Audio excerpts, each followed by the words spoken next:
Hello everybody and welcome to Nathan on Shuffle and to my latest episode of New Album Spotlight. I've got a really exciting new album to spotlight for you guys. It's been a little while since I've done one of these, but I try to do these pretty regularly, every few weeks perhaps, spotlighting a really new album that I really am loving and enjoying and want to recommend to you guys.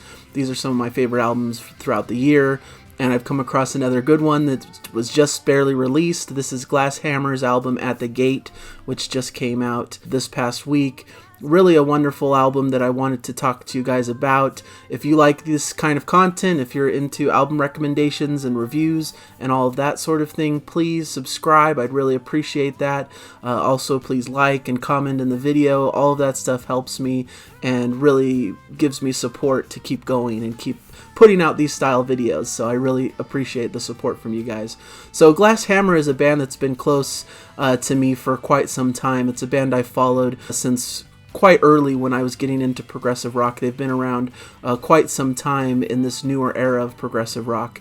They're a symphonic prog band from the United States, formed in 1992. Multi-instrumentalists Steve Babb and Fred Schindel have been the core of the group throughout all of these years, and they've had a lot of different musicians that have come on board, different singers, different instrumentalists who've joined the band and helped them along the way. And so they're always having a shifting lineup of different musicians, but on this record in particular, they're joined by Aaron Ralston on drums and Hannah Pryor on lead vocals.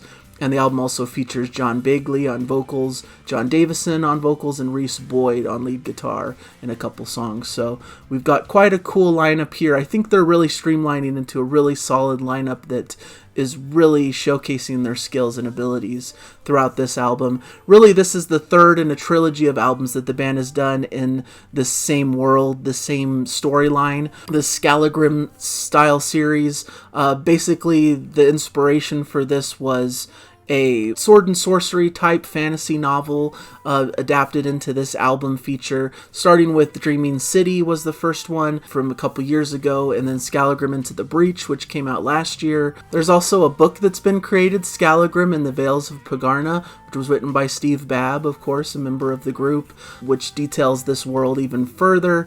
And really, it's a cool experience because the book takes a little bit of a different path perhaps than the storyline in the albums, so you can experience both and be able to get the nuances of the different storylines within both. So really creates an immersive experience where you can enjoy both. Basically, the storyline for this album in particular is about a man who's been alive for quite some time, Skallagrim, who's searching for his long-lost love throughout all of these different fantastical environments and through the mountains and into this gate that he's entering to be able to find her.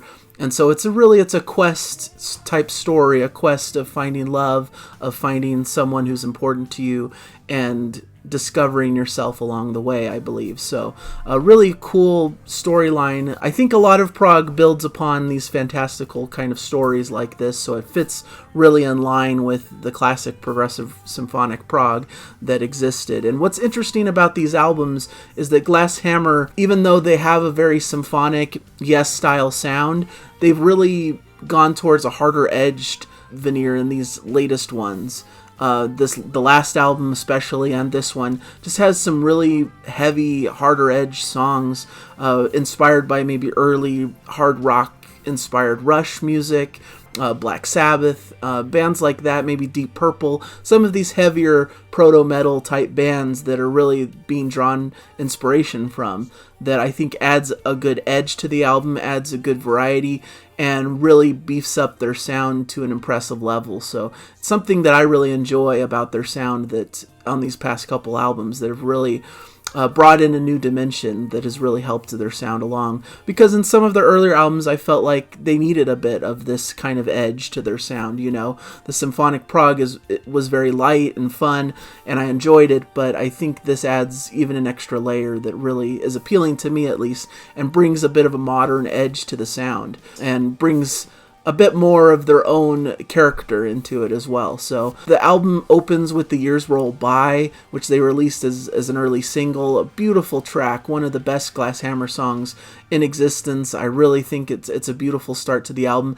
They really, instead of the unrelenting heaviness of their last album, this really starts on a more classic symphonic style, really laid back, building this atmosphere. It's a good balance because the heavier tracks are coming to follow, but some great organ, just this really expansive, beautiful, built up sound, and the incredible vocals of Hannah Pryor, who is just such a star on this album. She's able to blend this power but with this fragility in her vocal range.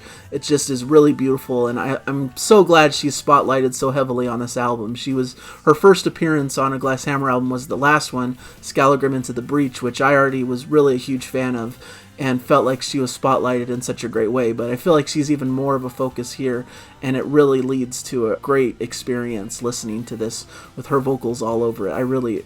Because she does well on these more symphonic, laid-back style songs, but also does a great job on the harder-edged, heavier songs, like on Savage, which is to come, which is a bit darker and more foreboding, is heavier and sludgier, has this classic hard rock feel like an old-school metal, similar to Deep Purple or Black Sabbath, but they still have their prog roots. There's almost a Gentle Giant-esque, like harpsichord style breakdown in the middle before the band kicks in with a full jam. Super cool and powerful, and just one of the highlights of the record. I really love this.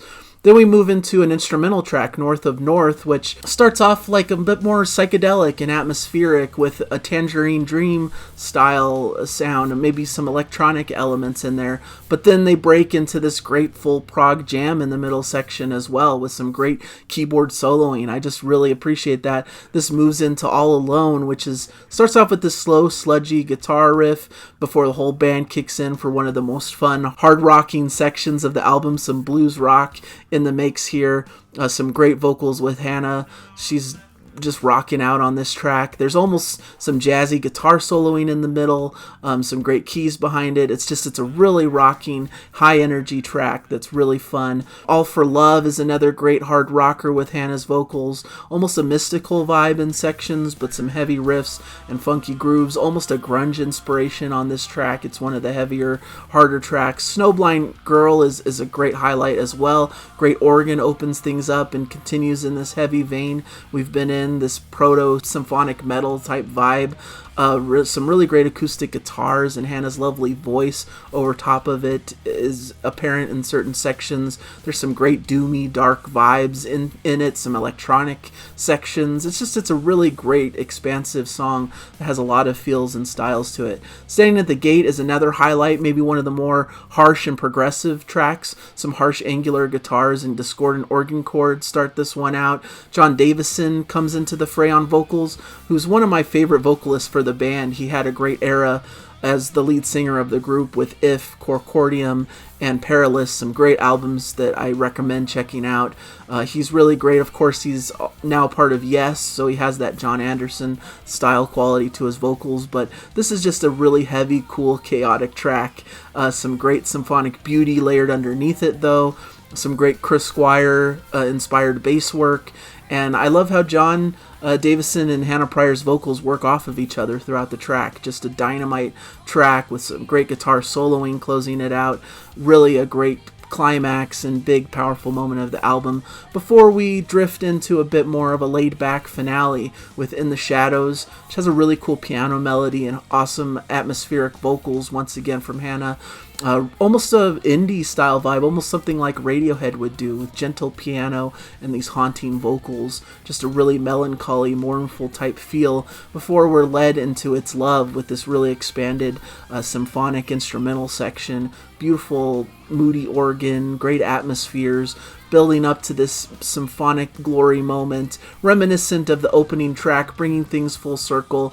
Hannah adding so much power with her lilting, beautiful vocals, and it's the perfect balance between her fragile side and her powerful vocal range. It's a grandiose, epic conclusion that's well-earned and well-deserved with the subject matter we've got in this Glass Hammer album. It's a beautiful record. It really packs a punch. It's the perfect length. It has a great blend of symphonic elements, but also this heavier, hard-rocking side to their sound.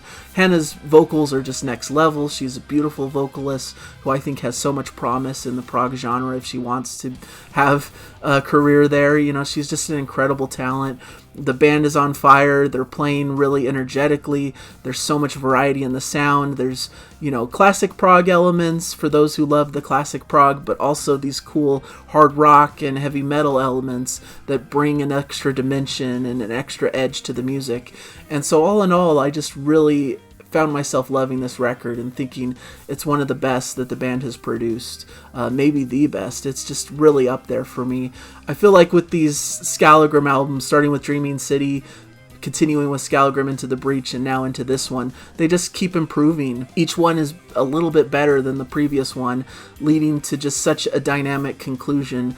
It's almost sad in a way that this is the end of this storyline. I want more in this world. It's just been such a fun one to explore. Maybe they'll have, sequels or different types of albums of this variety. Maybe they'll tell another concept story in a future album, but it's been really a cool ride, and I'm really grateful for the band for continuing it and concluding it in such a strong fashion. And I recommend you check the album out, check out the story. Didn't want to dive too far into the whole storyline, because I think that's more fun to discover as you listen to the album and read the lyrics and all of that stuff. So but it's a fun album. So thank you guys so much for joining me. Hopefully you enjoyed my review here and it inspires you to want to check out the album, or you just enjoy hearing my thoughts on an album that maybe you already know of and are checking out on your own anyways. But it's fun to talk about. So thank you guys for joining me, and as usual, just keep enjoying the music out there. That's what it's all about. So thank you guys,